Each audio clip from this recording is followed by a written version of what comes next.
Well, hello and welcome to the Cluebird. I'm your host, R. Wayne Browne. Today I'd like to discuss with you being grateful. Oh, I hear you saying that everyone's grateful, so what's the big deal? Well, relax just for a moment to hear me out. Let me tell you my story, and I'll bet it's pretty similar to yours.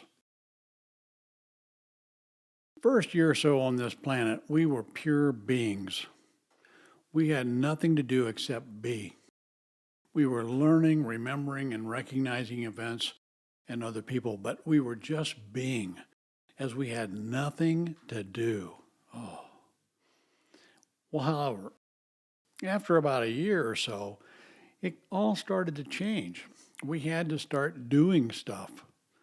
I think we all remember that it took a while and a lot of effort, but we ultimately learned how to walk and talk and maybe start feeding ourselves, for example.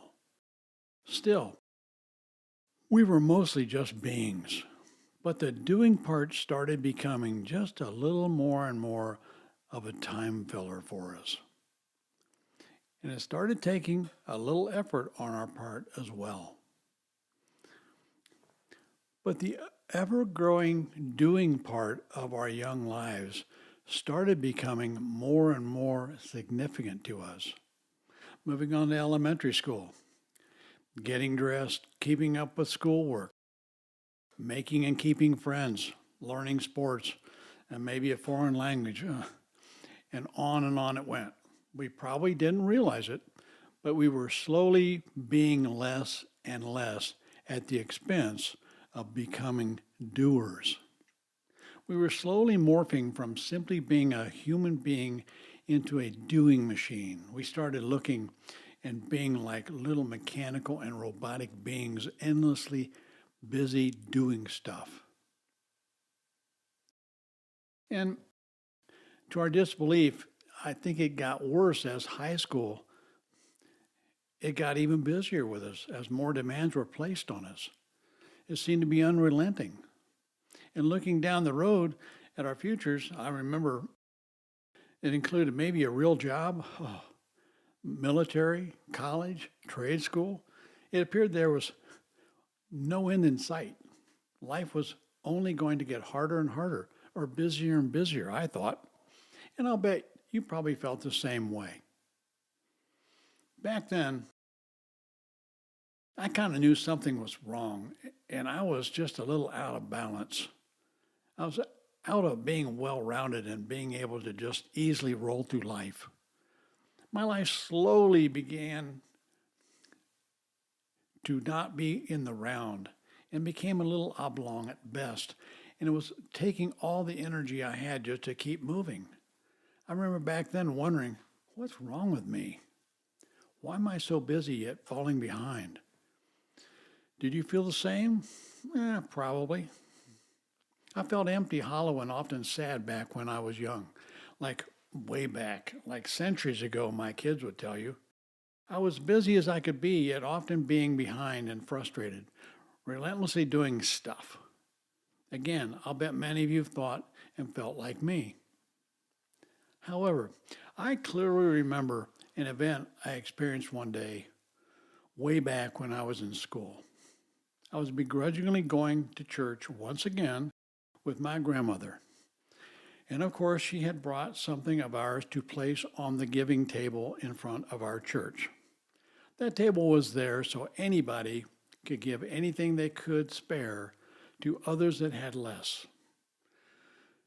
On the way to church, she once again, in great detail, explained to us why we give to others as she pointed to the pot of bean soup she was cradling on her lap. It smelled really good. I hated to see her give it away. But it was because we had more than they did, and we could therefore give to others that have less, she explained. It was all about gratitude. She would then say, being grateful is a feeling in your heart, the joy of giving to others. It's an indescribable joy, I often heard her say. Well, sitting here, right now, and then once again, remembering that special moment I had back that day, I firmly believe that our lives both can and may often change in a single moment. I think that Tony Robbins teaches that so beautifully, and I wholeheartedly agree with him. In our church, on that one particular day, I was getting ready to leave after the service as usual. And I just happened to be standing at the front of the church near the giving table. Suddenly, a young couple that obviously had practically nothing but each other picked up what my grandmother brought to the church that day. They lovingly smiled at each other as she picked it up, and even as a young kid, I knew that was probably the only thing they would have to eat that day. He lovingly grasped her hand as they left the church, and in that moment, I instantly learned all I would ever need to know about gratitude. I had heard about gratitude for years from my grandmother, but suddenly I felt gratitude at a guttural level. I can still remember that singular moment in color and how blessed I felt watching that whole event unfold. Grandma was right in that gratitude is in the hearts of both the giver and the receiver. We should emphasize this to our kids. That singular moment changed how I felt, and suddenly I started to feel again. Going home that day, I remember feeling love in the family as we talked and chided each other about one thing or another. I felt grateful for the first time for our little house when we arrived home. Each day I felt surprisingly grateful for things, for something I had always only taken for granted while being a nonstop doer. I felt thankful for dinner and for my warm bed. I felt grateful for my uncle's help doing my homework. I started noticing beauty in the clouds. Sunsets were worth running outside to watch and enjoy. I felt warm inside. I was smiling and laughing out loud again and often. I felt like I had finally rediscovered and embraced my old abandoned friend, being, once again after many years. I started feeling happy for almost nothing. I suddenly felt whole, lovable, and of significant value. I finally united my being as a human being with my being a human doer once again, and it felt great. Hey, I'm not suggesting that we all just quit our being doers and simply lie around all day just being. No, not at all, because hey, how would we feed our kids? I think we should continue striving for every desire in our hearts. We only live one life, so let's achieve every single desire in our hearts and fully experience each and every one of them completely. That's victor behavior at its best. I'm only suggesting that we additionally embrace gratitude at the same time. We should strive to keep that grateful feeling both in us and alive all of the time. It doesn't take any additional time or effort.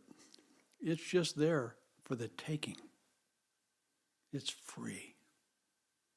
Being grateful during baseball practice, for example, with your kid, feeling thankful for your friends, family, and good health takes not a moment out of your schedule. It simply adds to your schedule. It adds to your life. You simply continue doing the same things, whatever you're doing, but consider doing all those things while feeling grateful, feeling gratitude, like I felt at the church during that special moment I had years ago. Hey, that feeling still burns in my heart. I also believe that with gratitude, we feel loved and loved. We feel lighthearted, happy, and joyful. Maybe because as professional doers, adding being to the mix completes us. It makes us return to the natural balance we once enjoyed as an infant. So teach our kids to be active, busy, and work hard achieving. but do all of that while feeling grateful. I'm suggesting that we seek and teach balance in our lives. So, in all ways, be grateful. Well, I want to thank you for tuning in today, and I hope that you got something useful out of our discussion. Remember, I'm the author of the book, The Clue Bird, and you can get your copy through Amazon. Hot tip. Hey, until our next visit, I would like for you to think about you mastering you by thinking of yourself as a business or a company and not just a person.